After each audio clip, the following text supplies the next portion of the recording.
மாதவண்டி official அலப்பறை வீரர்களுக்கு எனது அன்பார்ந்த வணக்கங்கள்.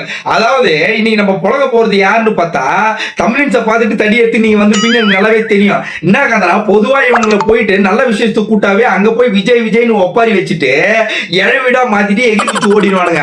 அப்பனும் புள்ளியும் கரெக்டா இல்லையா? அதே மாதிரிதான் இன்னைக்கு என்ன பண்ணிருக்காங்க, யார் வீட்டுக்கும் போய் அழுது புலவ வேணாம், நம்ம வீடு அறிவாளத்துக்கே போய் அழுது பொருளவனு அங்க போய் குமுறி குமுறி அழுதுகிறாங்க. அதை பத்தி தான் நீ நம்ம பேச போறோம், புழக போறோம். கடைசி வரைக்கும் வீடியோ ஸ்கிப் பண்ணாம பாருங்க. ஃபுல் என்டர்டைன்மெண்ட் இருக்கு, ஃபுல் என்டர்டைன்மெண்ட்.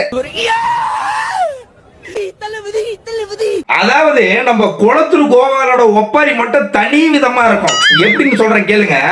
ஒரு 10 ஏழு வீட்டுல ஒரு 30 பேர் அழுகுறானுங்கன்னா அவனுங்களுக்கே டஃப் கொடுப்பாரு. இங்க 2 பேர் அந்த 30 பேருக்கு டஃப் கொடுப்பாங்க. அப்படி ஒரு ஒப்பாரி வைப்பாங்க. அப்பனும் புள்ளியும் என்ன கதை, இன்னைக்கு அறிவாலயத்துல போய் பண்ணிருக்காரு விஜய். கான்பிடண்டா இருங்க, கான்பிடண்டா இருங்க அப்படின்னு கை காலம் வந்துட்டு இருப்பாங்க. கான்பிடண்டா இருங்க அப்படின்னு சொல்லிட்டு எங்க ஆதரவுல இருக்கிற கட்சிக்காரங்களை நீங்க வந்து உங்க கட்சிக்கு கூப்பிட்டு தானே நீங்க வந்து ஆட்சி அமைச்சு இப்ப வந்து ஆட்சி நடத்திட்டு இருக்கீங்க.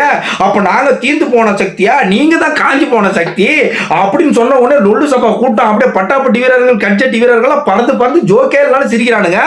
அடாடா அப்படியே உடனே அப்பாவுக்கு வந்து ஒரே வந்து ஜாலி தான். அப்பாடி எப்படியே ஸ்டாண்ட் அப் காமெடியா நம்ம ஆயிட்டாடு ஒரே பெருமை அப்பாவுக்கு.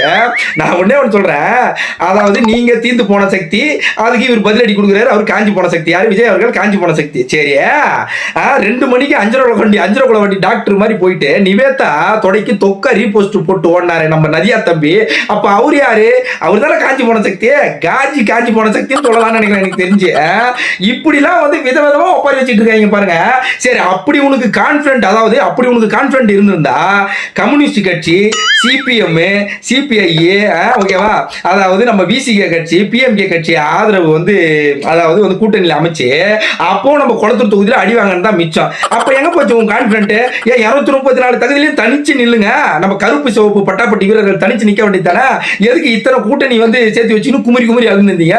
அப்படி குமரி குமரி அழுத்தி குளத்தூர் தொகுதியில் கொண்டு போட்டாங்க. என்ன பண்றது? ஒன்னும் பண்ண முடியாது, ஒன்னும் பண்ண முடியாது. பாலியல் வன்முறைகள், அறிவாளருக்கு பெட்ரோல் குண்டு வச்சு நடக்கிறதெல்லாம் பார்த்து யாராவது விமர்சிக்காம இருக்க முடியுமா? அடடாடாடா, நம்ம தெலுங்கு பாலையாவே மிஞ்சினர் போல அநியாயத்தை கண்டி பொங்கி எழுறாரு நம்ம குளத்தூர் கோபாலு. அதாவது என்ன கதைனா, தாவே காட்சியில எப்படின்னா கொள்ளை, வெட்டு, குத்து, கற்பழிப்பு இப்படிலாம் பலது நடக்குது. இதை பார்த்துட்டு நான் சும்மா இருக்க முடியுமா? ஸ்டாலின் அண்ணனால சும்மா இருக்க முடியுமா? ஜஸ்ட் 70 தான். ஆனா நீங்க அண்ணன் தான் கூப்பிடணும், அது வேற விஷயம். இதை பார்த்து என்னால சும்மா இருக்க முடியுமா அப்படின்னு அப்படியே கொந்தளிச்சு எழுறாரு. சரி நீ சும்மா இருந்ததுலாம் போன ஆண்ட பரம்பரை அண்டா பரம்பரைன்னு சொல்லிட்டு 5 வருஷம் ஆட்சி நடத்திருந்தீங்கல்ல. அப்போ 2 வயசு குழந்தைய ஒரு திமுக பிரமுகர் என்ன பண்ணா? வன்கொடுமை பண்ணா. அதுக்கு எங்க போயிருந்தீங்க? டோப்பா சார் எங்க போயிருந்தீங்க சார்? அதுக்கு குளத்தூர் கோபால் சார் அதுக்கு எங்க போயிருந்தீங்க? நதியா தம்பி துபாய்க்கு போய் ரீபோஸ்ட் அடிச்சிருந்திருப்பாரு தொக்கா தொடைக்கு. நீங்க என்ன பண்ணிருந்தீங்க? நான் என்ன பண்ணிருந்தேன்? சுகர் மாத்திரை, பிபி மாத்திரை, பட்டாசாரம் அடிச்சு போட்டு பகுமானமா படுத்துன்னு உருணுங்க. அந்த இப்ப வந்து எங்களால ஆட்சி அமைக்கிறத ஏத்துக்க முடியல, அதனால எதையா ஒரு அவதூற ஒட்டின்னு வந்துட்டு அறிவாளத்துல அழுது பொறணுங்கிறான். அதுதானப்பா எங்க வந்து எங்க குல விளக்கமே அதுதானே அப்படின்றாரு. என்ன கதைனா, இவங்க ஆட்சியில வந்து ஒரு கர்ப்பிணி பெண் மேல காரை விட்டு ஏத்துறாங்க. ஒரு 2 வயசு குழந்தைய வன்கொடுமை பண்ணாங்க. 14 வயசு குழந்தை, ஒரு பாத்ரூம் போன குழந்தை என்ன ஆச்சு? அதாவது வந்து கிராமப்புறத்துல ஒரு கழிப்பிட வசதி இல்லாம வெளியே போன ஒரு குழந்தைய 2 நாய்ங்க சேர்ந்து வன்கொடுமை பண்ணாங்க. இந்த மாதிரி நிறைய விஷயங்கள் இருக்கு அந்த ஆட்சியில. கரெக்டா இல்லையா? இந்த மாதிரி வந்து பல ஆட்சி பல இது. அதே மாதிரி 41 கரூர் சம்பவத்துல 41 கொலையை இந்த ஆளு மேல வந்து யார் மேல? விஜய் அவர்கள் மேல வந்து தூக்கி போட்டாங்க. தூக்கி போட்டு அதை வேடிக்கை பார்த்துக்கின்னு அப்புறம் அதுவே பேக் ஃபயர் ஆகி குளத்தூர் தொகுதியில இன்னைக்கு கொடூரமா அடிச்சாங்க. செந்தில் பாலாஜியை விரட்டி தெருவா அடிச்சாங்கன்றது நம்ம எல்லாருக்கும் தெரியும்.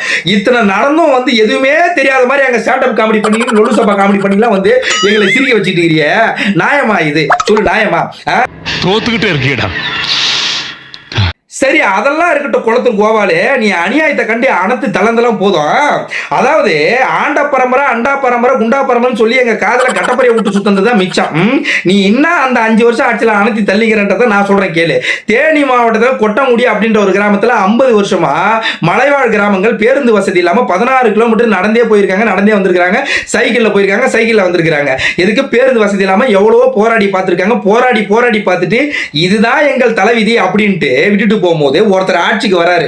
அதாவது 2 வருஷம் வந்து கட்சி ஆரம்பிச்சு ஆண்ட பரம்பரை அவுத்து விட்டு அடிச்சுட்டு ஒருத்தர் ஆட்சிக்கு வராரு. ஆட்சிக்கு வந்து ஆட்சி அமைச்சு 11வது நாள்ல 50 வருஷம் போராடி இந்த மக்களுக்கு அவர் வந்து பஸ் விடுறாரு அந்த ஊர் உள்ள. அப்ப யார் அவரு? கடவுள். கரெக்டா இல்லையா? இங்க யாரு? இவர் யாரு? நம்ம அநியாயத்தை கண்டு அனைத்து தள்ளின்னு வந்தாரு நம்பாலு. இப்ப எங்க போனீங்க?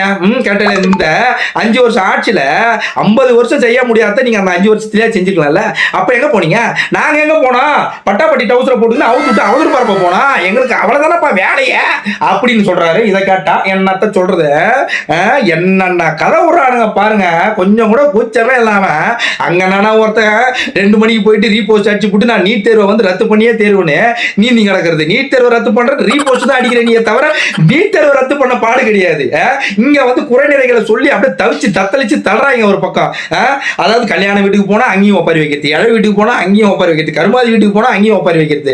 அப்ப எங்க எந்த வீடுனே தெரியாம என்ன இடம் பொருள் ஏவல் எதுவுமே பார்க்கறது கிடையாது. எங்களை விஜய் தூக்கி போட்டு வச்சான், அதனால நாங்க ஒப்பாரி வச்சாதான் தீர்வோம் அப்படின்னு அழுதுகினே இருக்கிறானுங்க. அழுதுகினே இதுல வேற நம்ம குளத்தூர் கோவாலுக்கு சாணாவுக்கு சாணா பேச்சு வேற. எதுக முன பேச்சு வேற.